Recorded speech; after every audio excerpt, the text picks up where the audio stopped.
honorable assistance. Bonjour. Donc, je me présente d'abord. Je suis l'étudiant Boura Al-Addin, étudiant à l'École nationale supérieure de sciences de la mer et l'aménagement du littoral à Alger, à l'Ibrahim.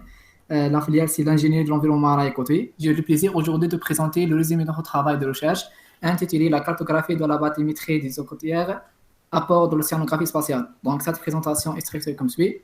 Nous aborderons dans un premier point l'aspect général sur notre étude, ainsi que ses objectifs et sa problématique. Deuxième point, c'est présentation générale de la zone d'étude et les différents logiciels utilisés, ainsi la méthode qu'on a suivie pour mener en compte à cette étude. Et quatrième point, c'est différents résultats obtenus, ainsi leur interprétation et une conclusion à la fin. Pour travail en mer, le travail en mer, c'est difficile. Donc, pour faire l'exploration et la cartographie de fonds marins et pour naviguer en mer, et aussi pour faire l'exploitation des ressources marines et les études de la dynamique des océans, toutes ces études, elles reposent sur la collecte de la donnée bathymétrique. Donc, la donnée bathymétrique représente une information principale pour réaliser ces genres d'études. Donc, c'est quoi la bathymétrie? Bathé, c'est depth, c'est la profondeur. Métrie, c'est la distance. Donc, la bathymétrie est la science qui étudie la profondeur des océans, des mers, des lacs, etc. Les méthodes traditionnelles de collecte de la donnée bathymétrique, telles qu'un balayage par un navire équipé par deux sonneurs mono ou bien multifaisceaux, ou bien à travers des méthodes aériennes, ou bien à travers des engins comme les AUV ou bien des robes. Mais ces méthodes-là sont des méthodes coûteuses, sont des méthodes laborieuses. C'est pourquoi nous avons exploré une méthode alternative qui est l'utilisation de l'océanographie spatiale ou bien l'utilisation de la télédiction marine. En fait, nous avons cherché à savoir si l'utilisation des masses satellitaires permet l'extraction de la donnée bathymétrique de manière efficace et moins coûteuse. Et pour répondre à cette problématique, nous avons choisi la baie de Bousmaïl comme une علاء zone الدين، de عذرا برك راهم comme يطلبوا une zone انك d'étude. Donc la baie de Bousmaïl est située algérien à une longueur. Oui, راهم يطلبوا برك في انك تكبر العرض، oui, لانه راه monsieur. جاينا احنا زوج عروض هكذا، واحد صغير وواحد كبير، كاين الكتبه من جهه اخرى. اذا تقدر تكبر العرض برك باش يكون واضح. Ah bon? J'ai pas ah, d'accord. C'est comme ça, monsieur. ايوه هكذا خير. C'est bien comme ça. هكذا خير، هكذا مليح. Parce que c'est clair. كلير ايه C'est مليح. clair, c'est bon. مليحه علاء، هاي تبان، تفضل. D'accord. Mission Kimmer ou bien je dois. Ah, d'accord, c'est bon. Alors, donc, comme merci. Ça. Donc, on a choisi la zone pour répondre à cette problématique. On a choisi la baie de Bousmaïl comme une zone d'étude. Donc, la baie de Bousmaïl est située au niveau de la centre de littoral algérien. Cette baie s'étendit sur une superficie de 287 km². Et la distance entre ces deux chiffres, avec une distance entre ces deux roches et un massif de chemin de 42 km. Et la distance entre la courbe bathymétrique 20 km 20 mètres et la côte, c'est 17 km. Donc, la méthode qu'on a suivie ou bien les données qu'on a utilisées pour réaliser cette étude, la première des choses, on a utilisé l'image Sentinel-2, niveau L2, et on a utilisé le logiciel Snap pour traiter cette image. Deuxième donnée, c'est la base internationale de la bathymétrie Navionics. On a utilisé le logiciel SourcePlant pour extraire ou bien pour traiter cette base. Et la dernière, c'est la carte marine nouvelle édition. On a utilisé le logiciel QGIS pour traiter la carte marine. La méthode, donc ce slide-là représente la méthode essentielle pour la construction de notre modèle. Donc notre modèle, elle est basée sur trois étapes très importantes. La première, c'est le pré-traitement, le deuxième, c'est le traitement et le troisième, c'est le post-traitement. Pour la construction de notre modèle, on a utilisé 41 points de données in situ. Et pour la validation et la calibration et évaluation de notre modèle, on a utilisé 21 points de données in situ. Pour le pré-traitement, la première étape, c'est le rééchantillonnage. Donc, les masses Sentinel-2 possèdent 12 bandes spectrales. Chaque bande a une résolution spatiale différente à l'autre. C'est pour cela, et cela pour poser des problèmes au niveau de traitement. C'est pour cela qu'on rééchantillonne toutes les bandes à une résolution spatiale égale et on a choisi la bande B2 comme une bande de référence grâce à sa résolution spatiale qui est 10 mètres. Deuxième étape, c'est le subset. On sélectionne les coordonnées géographiques de notre zone d'étude. Après, landmask, on crée un masque pour masquer la partie terrestre et garder juste la partie aquatique parce qu'on travaille bien sûr sur la partie aquatique. Et l'étape suivante, c'est le syncline. Donc, le syncline, c'est un type de correction atmosphérique dû essentiellement à la réflexion du soleil, on a utilisé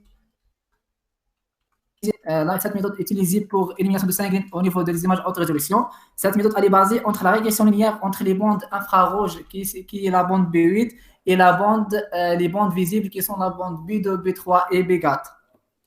Puis c'est DOS. Donc DOS c'est une méthode pour corriger pour la correction atmosphérique des objets sombres. On a utilisé cette méthode, on a appliqué cette méthode sur la bande B2, B3 parce que la bande B2, B3 sont les deux bandes les plus sensibles aux effets de l'atmosphère comme la diffusion, etc.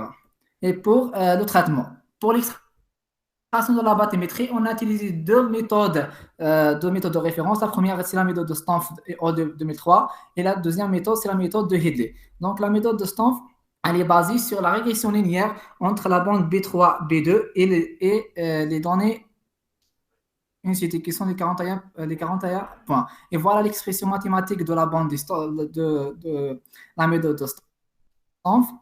Donc, on détermine le coefficient de régression qui sont M1 et M0 à travers la régression linéaire entre la bande vert et bleu et les données incitées. Et le rapport de l'équation devient comme représente cette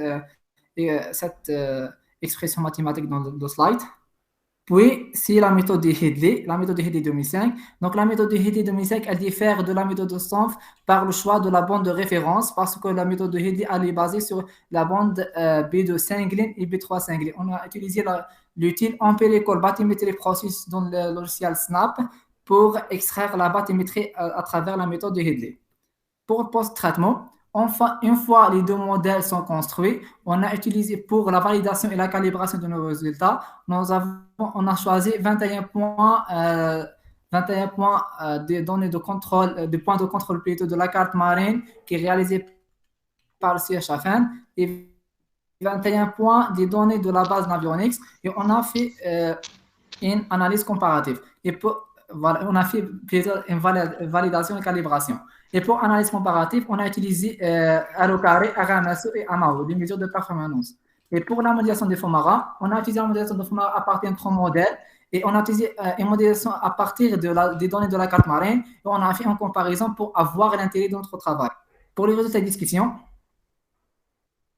voilà, ici c'est l'image avant le rééchantillonnage et ici c'est après le rééchantillonnage. Et voilà les différentes masques générées au niveau des différentes bandes. Et ici, c'est les résultats de Senglin. Et ces graphes-là montrent la régression linéaire entre la bande B2 landmask, B3 landmask et B4 landmask et avec la bande proche infrarouge qui est la bande B8 landmask. Voilà le résultat final de Senglin. L'application de DOS sur la bande B2, DOS et B3 DOS. Et on obtient à la fin, pour le pré-traitement, une bande B3, B2 avec un coefficient de corrélation entre la bande B3, B2 et les données incitées qui est R² égale à 0,80. Pour le traitement, voilà la bande qui contient, la bande satellitaire qui contient les données bathymétriques grâce à la méthode de Stanford. Ici, c'est la bande qui contient les données bathymétriques grâce à l'application de la méthode de Headley. Pour la validation, pour la première source qui est la carte marine, on a, pour la méthode de Stanford, on a obtenu avec R² égale à 0,96.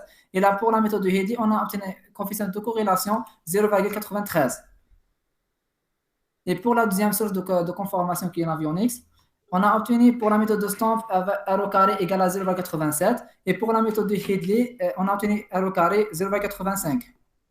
Voilà un tableau qui résume tous les résultats. Donc, les résultats de cette étude de validation montrent que les deux méthodes, celle de Stanford 2003 ainsi que la méthode de Headley 2006, ont la capacité d'estimer la bathymétrie des eaux côtières dans la baie de Bousmeril. Les résultats obtenus ont révélé une corrélation satisfaisante entre les estimations de la bathymétrie satellitaire et les valeurs de la référence. L'interprétation de ces résultats met en évidence l'importance du choix de la méthode de cartographie et de la source de données pour estimer la bathymétrie.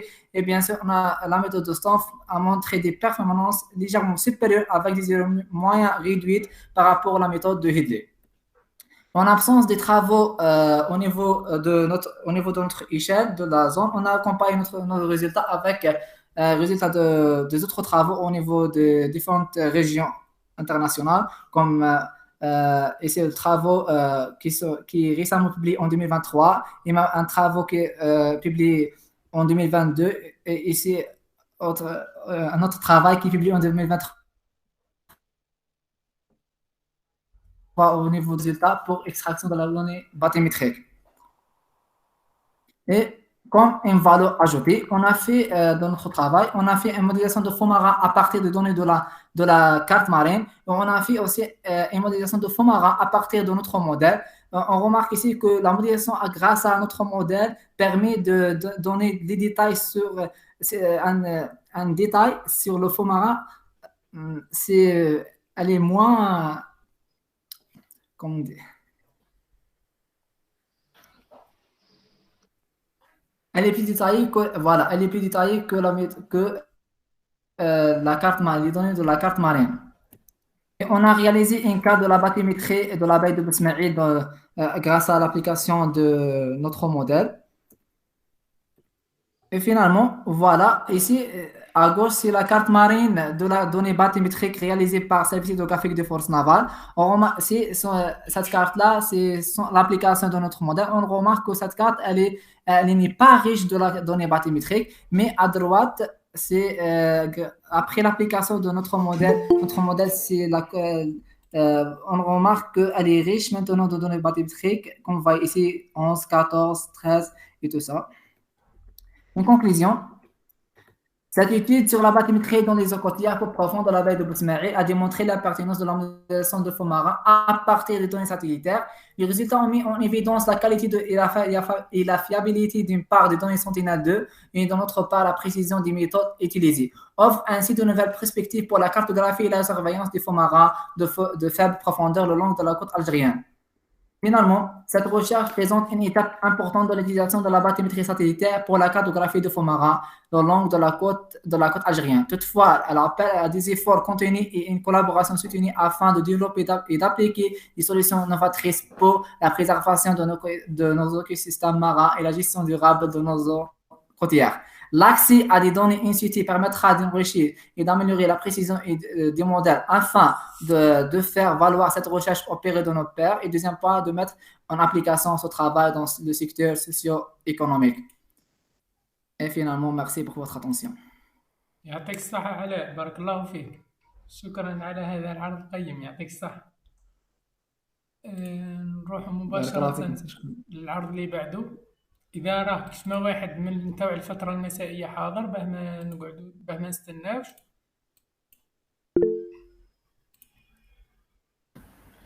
نورمالمون أنا من وراه مسيو. عاد تفضلي بارطاجينا ليكرو وتفضلي. داكوغ.